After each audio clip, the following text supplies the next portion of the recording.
Em Questão. Oferecimento Viterbo Estofados. Nossos móveis, seu estilo. E Fran Hairstylist, revelando o melhor de você.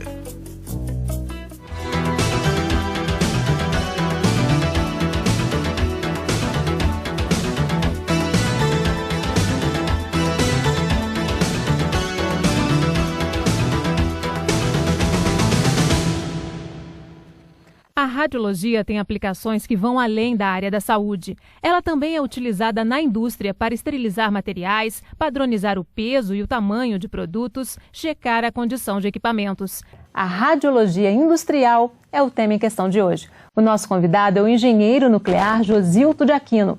Ele que atua na divisão de aplicações industriais da CINEM, Comissão Nacional de Energia Nuclear, e também é vice-presidente da Sociedade de Proteção Radiológica e perito da Agência Internacional de Energia Atômica. Muito bem-vindo, obrigado pela participação. Vamos começar lá com uma linha do tempo, falando da utilização da radiologia na indústria. Começou pela indústria bélica, né? Pela indústria de armamentos. Exato. No mundo inteiro, o uso das radiações ionizantes na indústria começou exatamente nas aplicações bélicas. Aqui no Brasil também, na década de 40, através do arsenal de marinha. E depois, com o tempo, as indústrias privadas viram nessa aplicação uma excelente oportunidade para utilizar também nas suas peças fabricadas, né, para fazer um ensaio não destrutivo, e daí começou a utilizar. E até hoje, cada vez vem crescendo o uso das radiações na indústria.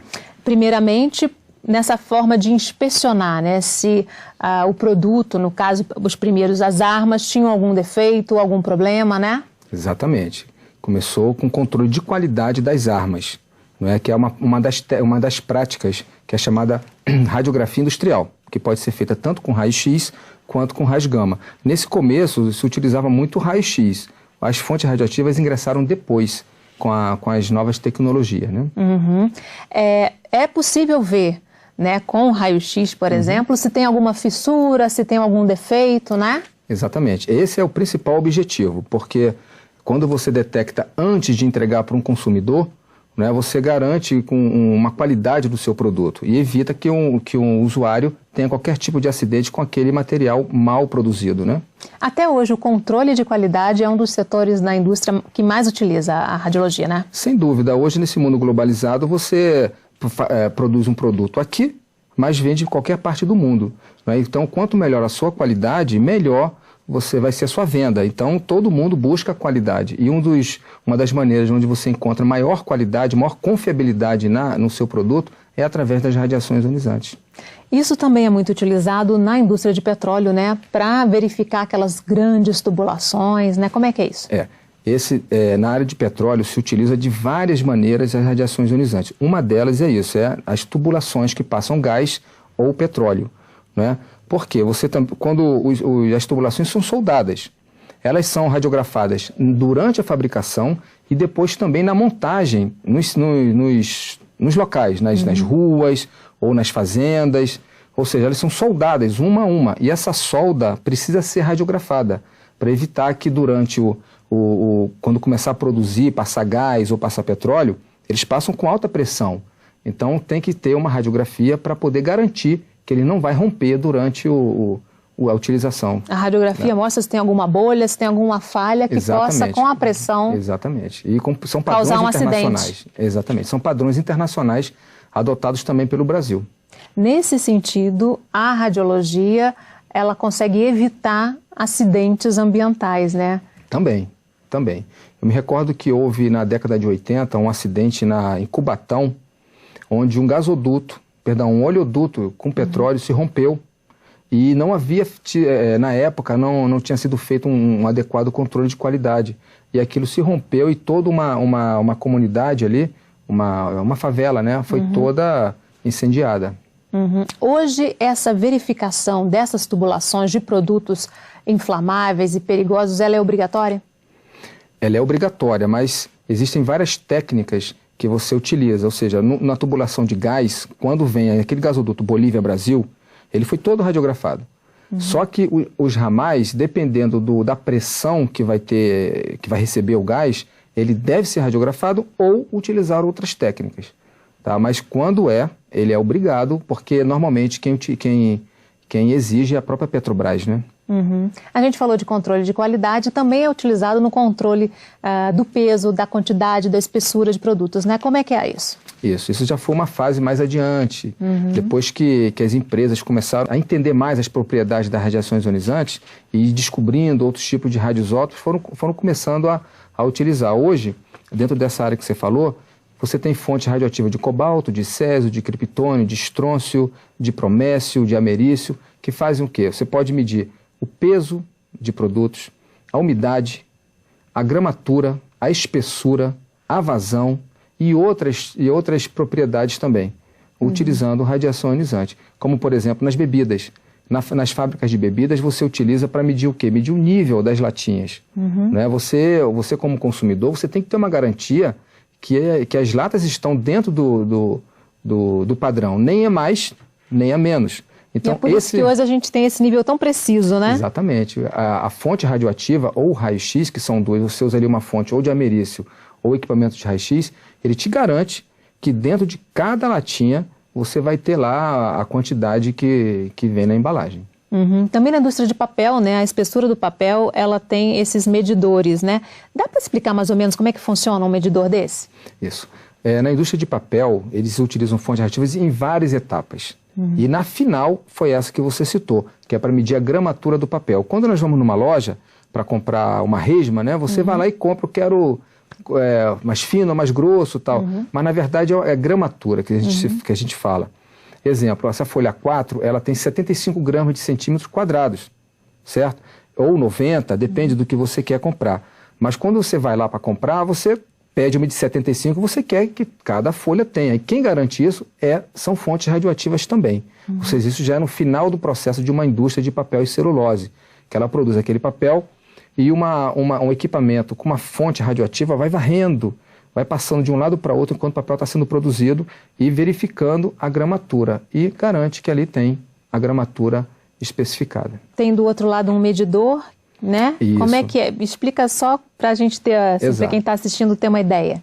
Tem duas maneiras de você medir isso, que é por transmissão, onde a fonte fica de um lado e o medidor, né, para medir a radiação emitida, fica do outro lado e o produto passando ali no meio, e aí você vai medindo o quê? Vai medir a densidade daquele produto, certo? Ou uma outra técnica que é por retroespalhamento, onde a fonte e o detetor estão do mesmo lado. Então a radiação emite em direção ao produto, no caso o papel, e parte dela é espalhada. E um programa de computador calcula aquela quantidade de radiação espalhada e transforma isso em unidade de gramatura. Resta algum resíduo dessa radiação? Há algum risco para o consumidor? Nenhuma, absolutamente nenhuma. A radiação, ela entra, atravessa e vai embora. É como, assim, fazendo uma analogia, quando fazemos um raio-x. Quando você faz um raio-x, né, de tórax, por exemplo, você vai lá, recebe aquela radiação, a radiação foi embora, você não ficou contaminado, não tem nenhum risco para você do ponto de vista de contaminação. Então o produto também é a mesma coisa, a radiação passa e vai embora. Não fica resíduo. Né, nenhum tipo de resíduo. Mesmo nos alimentos, porque na indústria de alimentos a radiação também é utilizada, né, para garantir maior durabilidade, também para eliminar fungo, bactérias, né? Como é que é isso? Exatamente. Na área de radiação de alimentos, a gente usa os irradiadores de grande porte ou aceleradores lineares para fazer esse tipo de atividade que você falou. No caso de alimentos, é a conservação de alimentos e prolongação também da vida útil desse alimento, né, através da radiação do DNA dos alimentos, dos produtos. E também, da mesma maneira, não fica nenhum tipo de resíduo, contaminação, ou o alimento jamais vai ficar radioativo, porque os equipamentos que são utilizados não têm energia suficiente para ativar, para deixar esse produto irradiado. Então, o consumidor pode utilizar aquele alimento sem o menor problema. E dentro das técnicas de conservação, que existe enlatamento, existe congelamento, e o da conservação através das radiações ionizantes, ele é o mais preciso, até porque é o único que permite que imediatamente após a esterilização, você pode consumir o produto. É o único. Congelamento não dá. Enlatamento você tem que abrir. Já esse não, da radiação de alimentos, imediatamente após você pode consumir o produto. São doses baixíssimas, seria isso? Não, as doses são altas. São altas? As doses são bem altas, que se uma pessoa for exposta àquela dose ali, realmente ela vai a óbito, certo? Mas o alimento não. E o local onde ele é irradiado é local absolutamente seguro, inspecionado, fiscalizado, e os profissionais que trabalham ali, eles recebem treinamento adequado para atuar naquele local.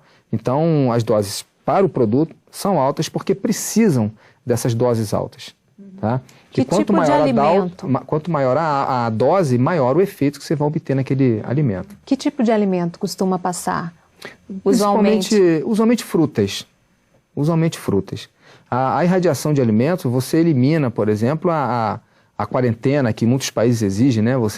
Eles importam um produto e deixam durante um período para verificar se naquele produto não tem nenhum tipo de doença ou fungo, né? E um alimento tratado por radiação ionizante, ele já elimina essa quarentena também. Já foi tratado, recebeu o selo, já pode embarcar para o país de origem. E elimina completamente mesmo? Depende. Em alguns casos é interessante, em outros casos não é interessante você eliminar tudo.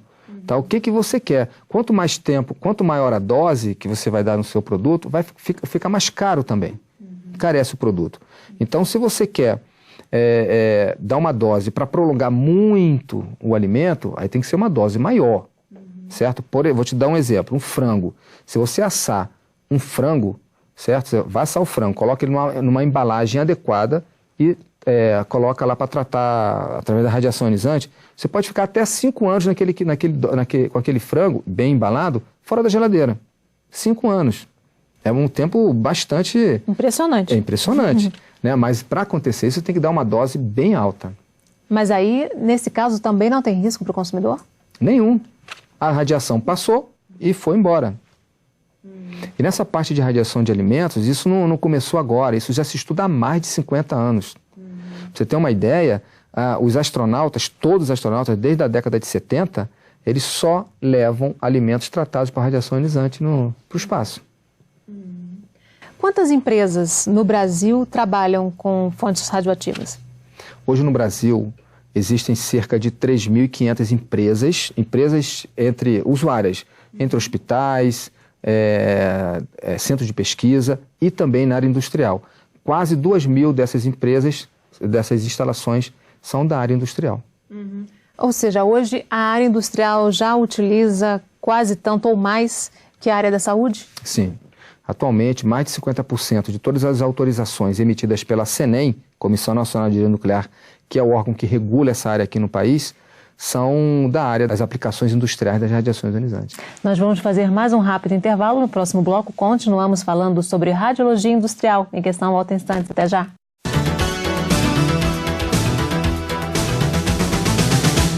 Em questão, oferecimento Viterbo Estofados.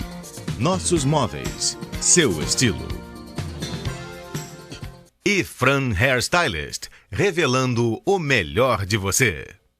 Em questão, oferecimento Viterbo Estofados. Nossos móveis, seu estilo. E Fran Hairstylist, revelando o melhor de você.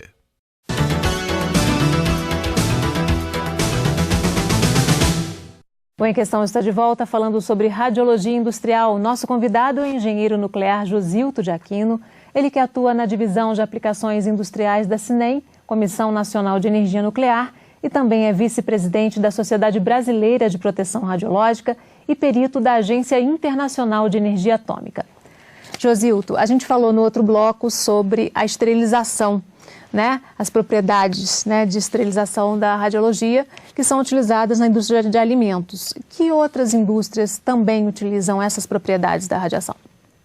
Bem, especificamente dentro dessa aplicação que você falou, de radiadores de grande porte e aceleradores, além dos alimentos, também existem outras aplicações, como, por exemplo, a indústria do plástico. O plástico, quando você trata ele com radiação, ele fica um plástico mais rígido. Se você for só para dar um exemplo, se você pegar um ferro bem quente, um ferro de soldar, e tentar cortar um plástico, ele vai cortar na hora. Mas depois que você trata ele com radiação ionizante, ele não vai mais cortar. Então ele agrega propriedades importantíssimas, né? Outras aplicações também na área médica, na fabricação de produtos médicos, cirúrgicos, né, como, por exemplo, agulhas, suturas, linhas. Tudo isso passa por um processo de esterilização? Esterilização. Em São Paulo tem um fabricante desse produto, que todo produto dele sensível, né, é tratado com radiação ionizante. A indústria farmacêutica também utiliza? Também utiliza. De cosméticos também utiliza. Para garantir que nenhuma bactéria vai estar ali naquele cosmético. Exatamente. Uma outra aplicação, agora voltando um pouco dos alimentos, são das especiarias. Aquele cravo da Índia, que é utilizado muito em doces, ele é tratado com radiação ionizante também. Né? Porque aquele ali tem muitos fungos, então é preciso tratar com radiação ionizante. Outros produtos, como o alho. Um alho que normalmente, por mais que você conserve na geladeira, ele dura no máximo 3 meses. E tratando com radiação ionizante, né, esterilizando e tal, ele vai durar até 12 meses. Um mamão que você consegue ali 15 dias, conservar bem durante 15 dias, ele dura 4 meses. Né? Uma farinha, a farinha são no máximo 4 meses que você consegue mantê-la bem acondicionada, mas com 4 meses no máximo. Tratando com radiação ionizante, você prolonga para até 4 anos. Feijão e arroz também até 4 anos. É bem importante, é bastante importante realmente aplicações das radiações ionizantes na área de alimentos. Sem riscos para a saúde de quem consumir? Absolutamente, ao contrário, né? Traz benefícios. Porque quando você trata alguns alimentos, como o frango, que é uma fonte de salmonela, né? Você ajuda o país a controlar aquela doença da barriga grande das crianças, que é o quê? É comer ovo cru, é frango mal cozido. E quando você trata com radiação ionizante, você elimina a salmonela, a Escherichia coli e tantas outras doenças que existem. E não há nenhuma alteração na composição desse alimento? O fato da radiação passar, ele não mexe com as moléculas do alimento, ele só combate as bactérias? A radiação atua no DNA daquele alimento. O que existe é uma perda muito pequena de proteína, muito pequena. Mas isso, o ganho que o consumidor, né, recebe, supera qualquer detrimento de perda de proteína. Só proteína, vitamina e outras características não? Não perde. E não fica contaminado. Vamos falar de outras áreas de atuação? A questão da perfilagem de poços de petróleo. E como que é utilizada a radiação? Certo. Na área de perfilagem de poços de petróleo, ele é utilizado em 3 etapas. Na primeira etapa, quando as empresas que fazem perfilagem de petróleo, eles precisam cavar um poço, né? Cavar um poço. Eles fazem a perfuração para cavar um poço e ali, naquele momento que estão fazendo, eles vão introduzindo fontes radioativas. São 2 tipos de fonte. Uma fonte de ameriço berílio, que é um emissor de nêutrons, para medir a porosidade da rocha, e uma outra fonte de césio-137, que você vai medir a densidade daquela rocha. Ou seja, ela vai introduzindo, ela vai descendo junto com as ferramentas e medindo, traçando propriedades das paredes, ou seja, das rochas. E com essa informação, ele vai atravessar o poço de petróleo também, e com essas informações são organizadas num gráfico, certo? E a partir daí você consegue medir a quantidade de petróleo e de gás que aquele poço pode produzir, okay? Usando esse tipo de radiação. Em seguida, uma vez que aquele poço foi considerado satisfatório, ou seja, é um poço economicamente viável, entra uma segunda parte da utilização, que é com uma fonte também de césio-137, para medir a densidade de um cimento que é colocado nas paredes do poço para evitar desmoronamento. Exatamente. Essa é a segunda etapa. E durante ainda a exploração desse petróleo, né, já na exploração desse petróleo, são colocados traçadores radioativos. Eles são pequenas partículas de material radioativo que são colocadas lá dentro do poço e você faz um acompanhamento para saber qual é o poço que está produzindo mais, qual que está produzindo menos, se tem algum tipo a velocidade da saída da extração do petróleo, né? Então, é mais outra atividade. E uma outra, que é já quando já está explorando definitivamente, né, o petróleo, e você quando é onshore ou quando é offshore, ou seja, no mar, você tem aqueles navios tanques, certo?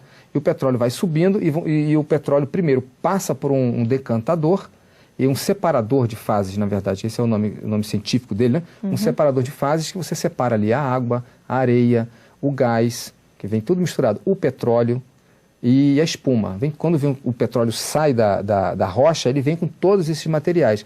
E esse separador de fases faz essa separação e joga o petróleo para um lado, a água volta para o mar e os outros produtos são eliminados, cada um dentro da sua área, né? Uhum. E esse separador, ele também tem fontes radioativas? É através da radiação que consegue ser feita essa separação? Exatamente. Ele tem 54 fontes de ameriço 241, que é um emissor gama e o emissor gama de radiação ionizante.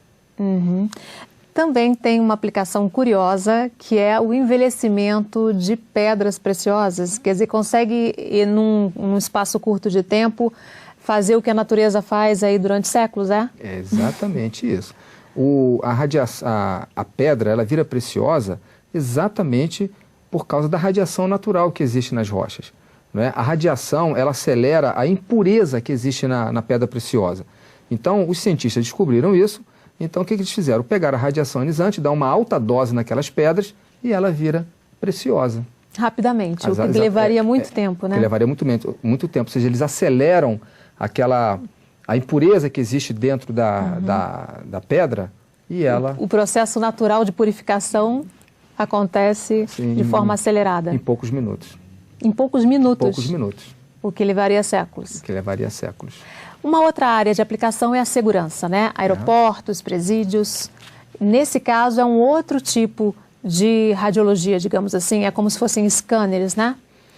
Na área da segurança, ele é utilizado em vários setores. Você vê, por exemplo, nos aeroportos, presídios, portos e diversos órgãos públicos, como embaixadas, como tribunais. Né? Existem vários tipos de equipamentos. Um deles é o raio-x de bagagem. Você vai no aeroporto, hoje em dia, você não passa em nenhum aeroporto que não tem equipamento de raio-x de bagagem. Né? Para que serve aquilo? A ideia principal daquele equipamento é salvar vidas. Ou seja, evitar que qualquer pessoa ingresse no avião com uma arma, com uma faca, e aí atacar lá um piloto, atacar... Né, como aconteceu, né? Como já aconteceu. Né? Dentro de tribunais, a mesma coisa. A pessoa vai no tribunal, ou você vai para ser julgado, ou você, né, ou você é réu, ou você é o autor da peça ali. É o famoso detector de metais, né? Exato. Tem detector de metais e também, quando você passa em alguns tribunais, você tem que passar a sua... Aquele scanner completo, né? O scanner para verificar se tem metais, e sua mala também, a sua mochila, passa por equipamento de raio-x também. Né? Uma outra aplicação são nos presídios.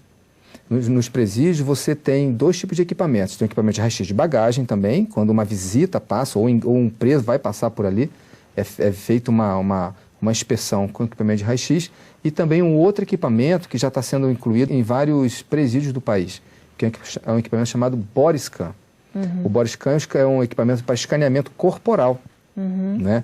Ele tem o objetivo de verificar se a pessoa está levando alguma coisa escondida sob as roupas, certo? E também elimina um tipo de vistoria que é feito nas mulheres, que é bastante constrangedor. Né? Que as mulheres têm que ficar desnudas, ficar em cima de uma cadeira, ficar fazendo agachamentos, para comprovar que não tem nada escondido dentro do corpo. E esse equipamento não, esse equipamento é um equipamento que escaneia o visitante, né, escaneia o visitante para verificar se ele não está dentro, se não está levando nenhum tipo de arma, ou telefone celular, ou droga, como acontece, assim, com uma certa frequência acontece. Teve um caso aqui no Brasil, que eles fizeram uma rebelião e tacaram fogo nos colchões, né, eles sempre fazem isso. E normalmente a família que acaba comprando um colchão melhor para eles.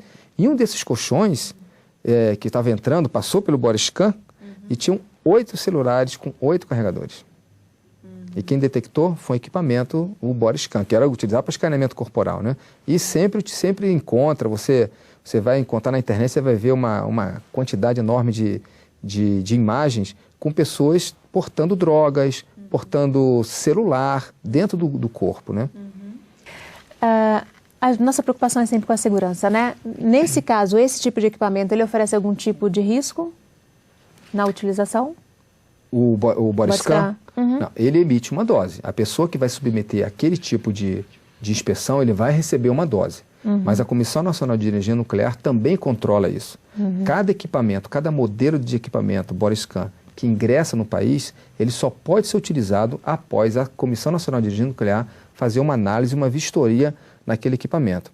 E são feitas verificações para testar, né, quantas vezes uma pessoa pode passar naquele equipamento, com segurança. Entendeu? Porque no caso de um presídio, você considera que no máximo aqui no Brasil, o presídio mais tranquilo, um visitante não vai mais de 2 vezes por semana. Né? Então, assim, é feito um cálculo, uma avaliação no equipamento e é calculado quantas vezes uma pessoa pode passar naquele equipamento sem oferecer, sem ter nenhum tipo de detrimento, né, do ponto de vista radiológico. E também esse mesmo equipamento é utilizado nos aeroportos. Nos principais aeroportos do Brasil já tem esse tipo de equipamento. Em que momento que ele é utilizado? Ele só é utilizado naquela pessoa suspeita. Okay? No passado, quando uma pessoa ficava nervosa, assim, você observava que ele tinha alguma coisa escondida no corpo, ele era ou introduzido, né?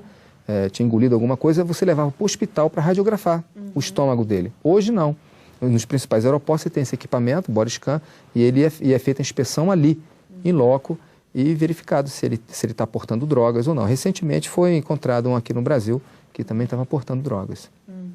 Nós vamos fazer mais um rápido intervalo. No próximo bloco, continuamos falando sobre radiologia industrial. Em Questão, volta em instantes. Até já.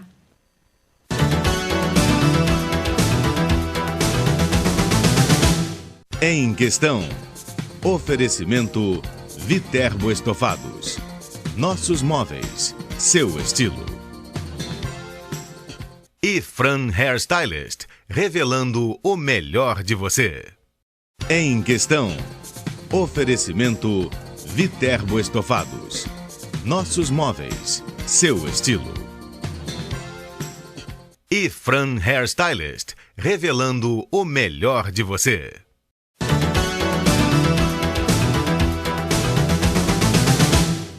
O Em Questão está de volta falando sobre radiologia industrial. Nosso convidado é o engenheiro nuclear Josilto de Aquino, ele que atua na divisão de aplicações industriais da CNEM, Comissão Nacional de Energia Nuclear, e também é vice-presidente da Sociedade Brasileira de Proteção Radiológica e perito da Agência Internacional de Energia Atômica. Josilto, a gente estava falando da questão da segurança. Existe também um equipamento que usa radiação que consegue também, pelo ar, saber se há drogas naquela bagagem. Como é que é isso? Isso, exato. É um equipamento chamado espectrômetro de raio-x.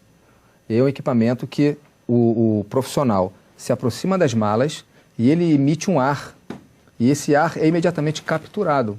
E nesse ar você leva para fazer uma análise e num outro equipamento, e aí você consegue verificar se tem traços de drogas naquela bagagem que foi, por exemplo, para o porão do avião. Não precisa mais usar o cachorro, né? O cachorro é mais um, né? O cachorro é mais uma opção.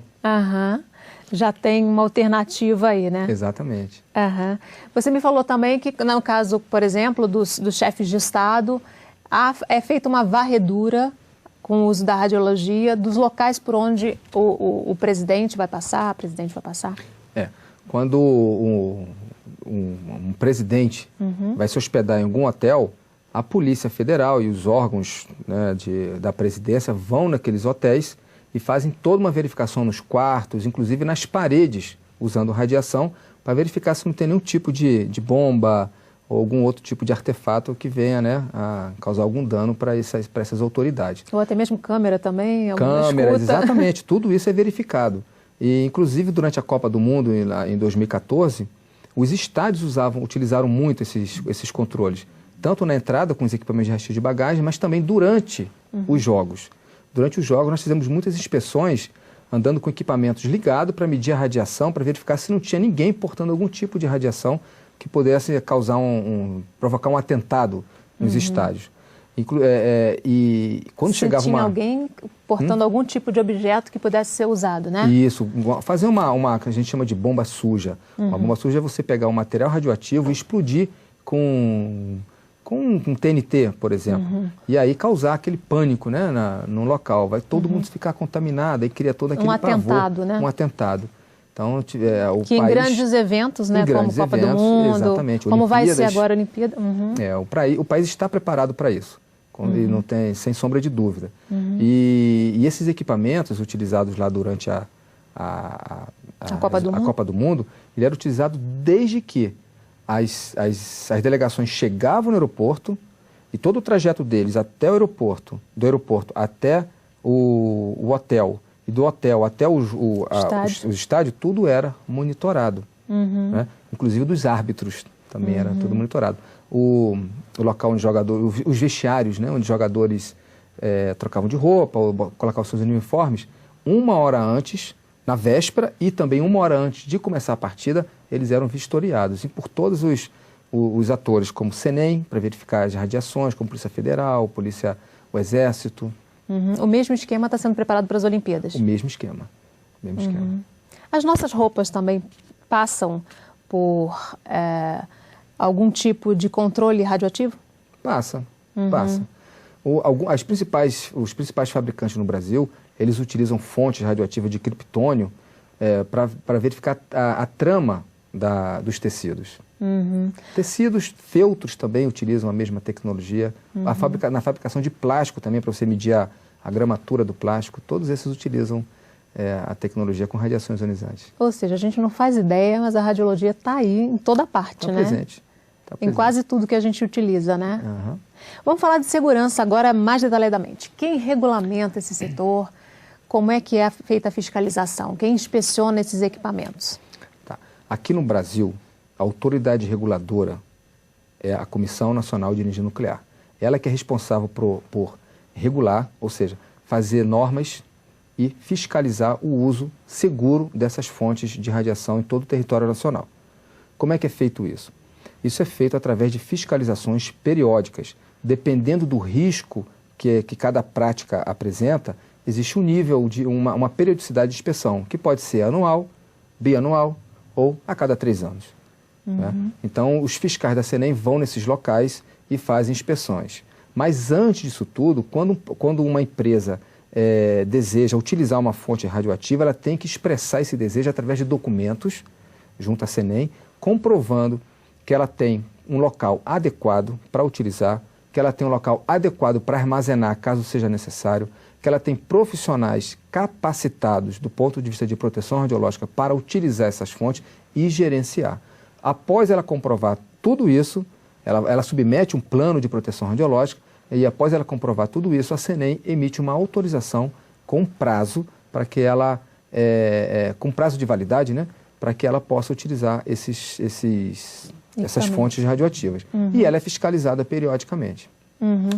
A manutenção cabe à própria empresa. A inspeção é que é feita pela SENEM, né? A manutenção cabe ao usuário. O usuário tem que manter os equipamentos em bom estado, com segurança, sinalizado e bem guardado, para evitar roubo, para evitar uso não autorizado, não é verdade? Então, cabe ao usuário. E os usuários são pessoas capacitadas, que receberam o treinamento adequado e no caso do supervisor de proteção radiológica, que é a pessoa que gerencia todo o serviço de radioproteção, ele é submetido a um exame na SENEM. Só após ser aprovado no exame da SENEM que ele pode atuar nessa função. Em paralelo a isso, a SENEM realiza fiscalizações não anunciadas para garantir que o uso seja seguro.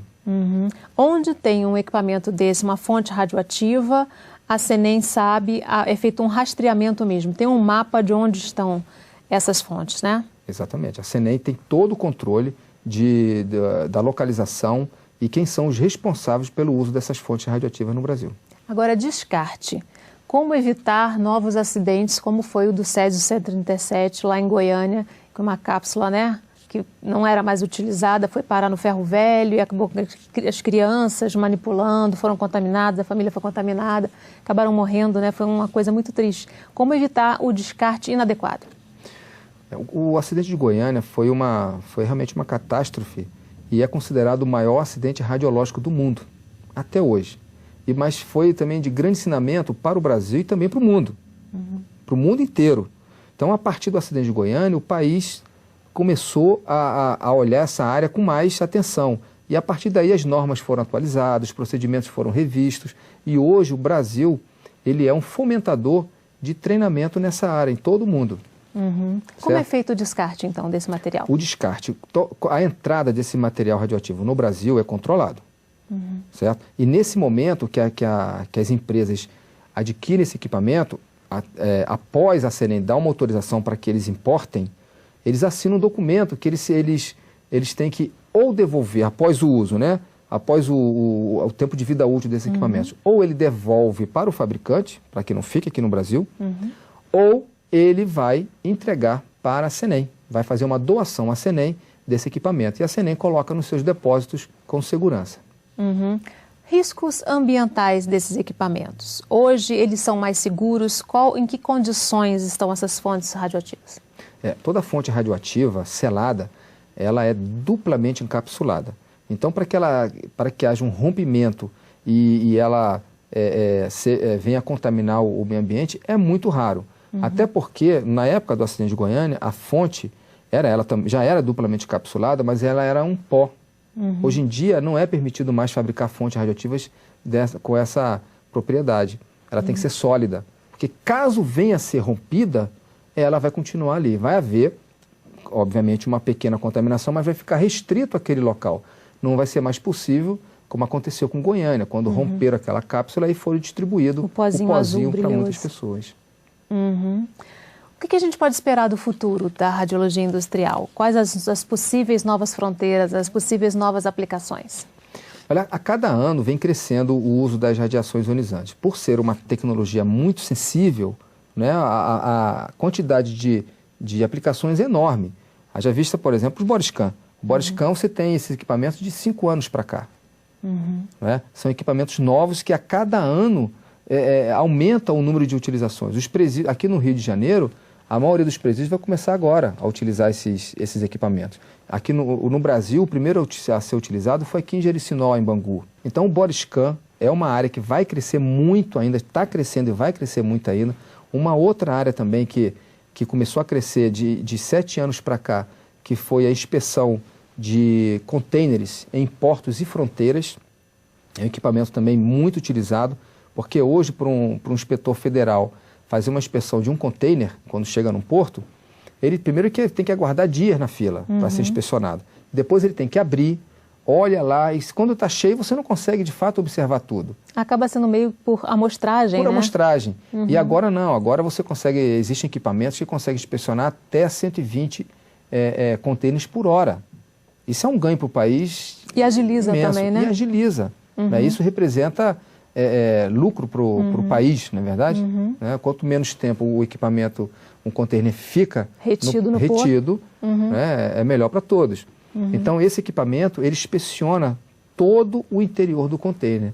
Então, o técnico observa se não tem nenhuma não conformidade e ele libera o equipamento, libera o container para que possa sair. E também esse mesmo equipamento é utilizado nas fronteiras do país. Lá na Tríplice Fronteira é utilizado esses equipamentos para inspecionar veículos, caminhões e evitar e reduzir o contrabando. E também evitar a entrada de armas, né? Armas, contrabando. Toda hora surge um novo equipamento. A tecnologia ela é muito rápida, né? Muito rápida. Então o profissional também tem que estar se atualizando permanentemente, né? Permanentemente. Atualização constante. Aproveitando a oportunidade, tem mais um equipamento que é uma van que ela não tem identificação nenhuma e ela é utilizada principalmente nos grandes eventos em fronteiras, porque ela vai passando e vai visualizando, através dos raios-x, tudo que está acontecendo. Passa um veículo, ele consegue verificar o que está acontecendo naquele veículo, se tem produtos escondidos dentro da lataria do veículo. E esse equipamento verifica, para numa estrada e começa a observar. Não é mais coisa de filme de ficção, não já é filme realidade. De ficção. Tem mais um equipamento que no Brasil ainda não chegou, que é para inspeção de aeronaves, ou seja, o equipamento inspeciona toda a aeronave, faz a radiografia da aeronave por inteiro. Para quê? Para verificar se não tem nenhum tipo de droga escondida, para verificar se as turbinas estão em perfeito estado, se não tem nenhuma fissura, e também na fuselagem do avião. Ou seja, de uma vez só você consegue inspecionar. Ainda não chegou no Brasil. Mas é muito importante para a segurança, muito né? Importante. E falando em termos de capacitação, né? O que o profissional precisa para atuar nessa área? Primeiro, ele precisa ter conhecimentos sólidos em proteção radiológica. Isso é fundamental. Né?